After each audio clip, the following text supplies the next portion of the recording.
O clima no Real Madrid ficou pesado, e dessa vez não é exagero de rede social nem teoria criada por rival. A torcida começou a perder a paciência com Kylian Mbappé de um jeito que talvez ninguém imaginasse quando ele finalmente desembarcou em Madrid. O jogador que era tratado como sonho galáctico virou alvo de críticas, vaias, discussão em programas espanhóis e até pedidos para deixar o clube. Sim, tem torcedor dizendo que o Real Madrid joga pior com o Mbappé em campo. E o pior, muita gente começou a acreditar nisso de verdade. Porque uma coisa é perder jogo, outra coisa completamente diferente é parecer um time sem alma. E é exatamente essa sensação que tomou conta do torcedor merengue nessa reta final de temporada. O Real Madrid virou um clube cercado mais por polêmica do que por futebol. Toda semana aparece uma crise nova, toda semana um debate novo. Toda semana alguém tentando descobrir quem é o culpado pela bagunça. E no meio disso tudo, o nome do Mbappé começou a aparecer cada vez mais. Não era aquele clássico de anos atrás, quando Real Madrid e Barcelona entravam em campo disputando quem era o melhor time do planeta. Dessa vez, parecia outra coisa. Parecia um Barcelona organizado, leve, sabendo exatamente o que queria fazer, contra um Real Madrid completamente perdido, cheio de crise interna, polêmica, jogador brigando, torcida irritada e um ambiente que parece cada vez mais pesado. E sinceramente, tá ficando difícil ignorar uma pergunta que até poucos meses atrás parecia absurda.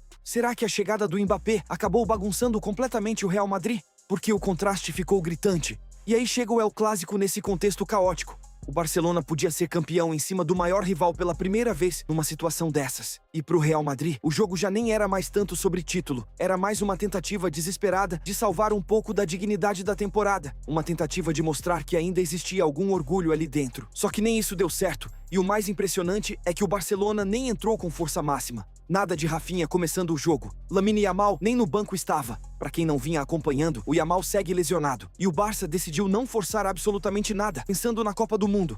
Então o ataque veio com Fermin, Ferran Torres e Rashford. E cara, quem imaginava que justamente o Rashford seria um dos grandes nomes do clássico? Porque ele destruiu. Todo mundo falava sobre como a saída do Mbappé fez bem pro PSG. O time francês perdeu sua maior estrela, mas ganhou um coletivo muito mais organizado, mais leve e até mais competitivo. Só que agora o debate virou outro. Afinal, o que aconteceu com o Real Madrid depois da chegada dele? Porque olhando para o cenário atual, parece que o Mbappé entrou num clube que já tinha problemas e tudo ficou ainda mais bagunçado. E o jogo de hoje contra o Barcelona deixou isso muito claro. O contexto do clássico já era pesado antes da bola rolar. O Real Madrid chegou pressionado, vivendo uma temporada caótica, cheia de crise interna, discussão, polêmica, treinador questionado, jogador brigando no vestiário e muito mais manchete extracampo do que futebol de verdade. Enquanto isso, o Barcelona tinha a chance de ser campeão justamente em cima do maior rival. Isso nunca tinha acontecido dessa forma. Então, pro Real, o jogo já não era nem tanto sobre título, era sobre orgulho, sobre evitar o vexame completo. E nem isso eles conseguiram. O mais impressionante é que o Barcelona entrou em campo completamente desfalcado. Já o Rafinha começou no banco, ou seja, o Barça entrou sem dois dos principais nomes da temporada. Mesmo assim, o time parecia muito mais organizado, muito mais seguro e muito mais preparado. Fermin entrou, Ferran Torres entrou. Rashford foi titular. E aí vem uma das coisas mais inesperadas dessa temporada. Rashford virou peça importante no Barcelona. Quando surgiu a notícia de que o Barça queria contratar ele, muita gente pensou, isso vai dar muito errado. Parecia uma contratação típica de desespero. Só que não foi.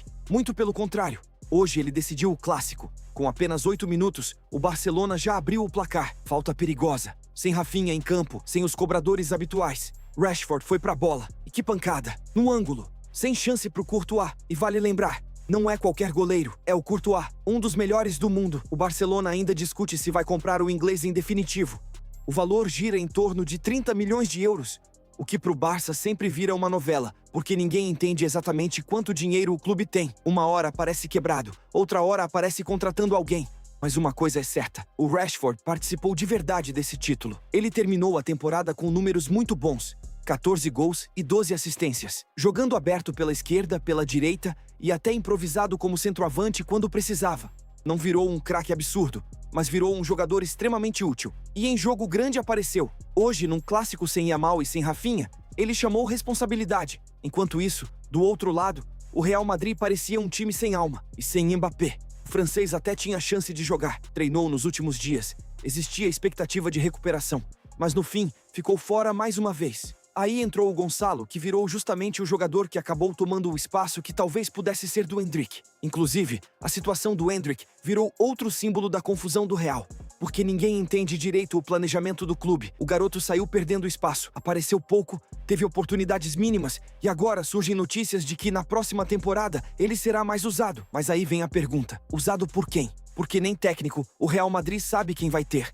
Hoje, o nome mais forte é Mourinho, e isso já mostra o tamanho da loucura. Mas antes de chegar nisso, o jogo ainda entregou mais caos. O Barcelona fez o segundo gol antes dos 20 minutos, e foi um golaço também. Dani Olmo ajeitou bonito, praticamente dando um toque mágico na jogada, e o Ferran Torres bateu firme para fazer 2-0. Ali acabou o jogo, não oficialmente, mas emocionalmente. O Real Madrid parecia derrotado muito antes do apito final. Os jogadores com cara de quem queria que a partida terminasse logo. O clima era pesado, o time completamente perdido em campo. E o mais curioso é que, olhando só os números, talvez alguém pense que foi um jogo equilibrado. A posse ficou próxima. O Real até finalizou mais. Mas aí entra aquela velha história. Estatística sem contexto engana, porque o Barcelona controlava completamente o jogo emocionalmente e taticamente. E isso fica ainda mais evidente quando entra a questão da briga interna.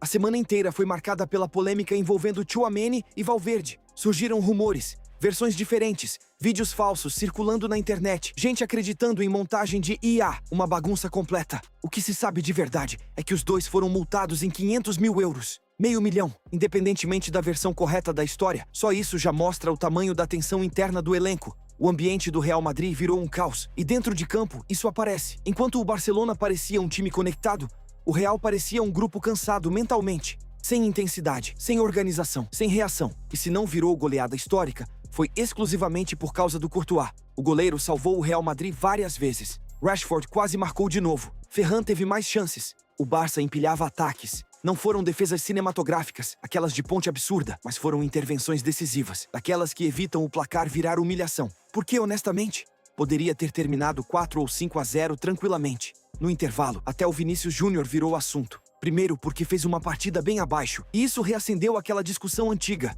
O Vini joga melhor sem Mbappé, só que hoje o Mbappé nem estava em campo, e mesmo assim, o Vini foi mal.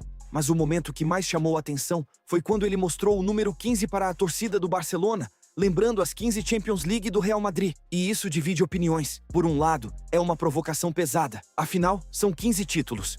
O Barcelona tem 5. É uma diferença gigantesca. Além disso, o Vini tem moral para fazer isso. Ele decidiu final. Fez gol em final de Champions. Não é um jogador qualquer tentando aparecer. Só que ao mesmo tempo fica aquela sensação estranha, porque o time está numa temporada horrível, perdendo o clássico, sem jogar nada, vivendo crise atrás de crise. Então parte das pessoas olha e pensa, talvez não fosse a hora.